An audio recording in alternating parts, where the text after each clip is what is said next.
You gotta read this. Incidents in the Life of a Slave Girl. The author's name is Harriet Jacobs, but she published this book under a pseudonym, so the main character of this slave narrative is named Linda Brent. Harriet Jacobs, that was her real name, tells the story of being a slave in North Carolina in the early 1800s. When she turned 15, her master, Dr. Flint, began to try to seduce her. She avoided his advances, but he was persistent. Eventually, to escape his reach, she instead entered into a sexual relationship with another white man, a neighbor.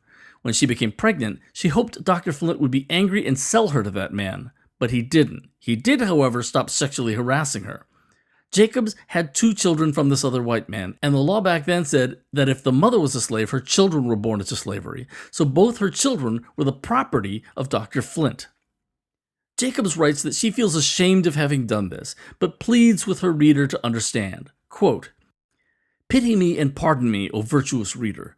You never knew what it is to be a slave, to be entirely unprotected by law or custom, to have the laws reduce you to the condition of a chattel, entirely subject to the will of another. You never exhausted your ingenuity in eluding the power of a hated tyrant. You never shuddered at the sound of his footsteps and trembled within hearing of his voice. I feel that the slave woman ought not to be judged by the same standard as others." And then the story takes its most remarkable turn. Jacobs realized that she couldn't escape undetected to the north with 2 small children, but she couldn't abandon them either. So she hid in an attic over a shed for 7 years. 7 years. The highest part was only 3 feet high. She could neither sit up nor stand. You'll have to read it to find out what happens next. This is the only slave narrative that speaks of the special hell that slavery represented for women.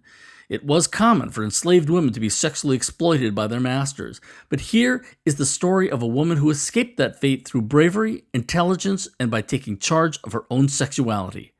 Incidents in the Life of a Slave Girl by Harriet Jacobs.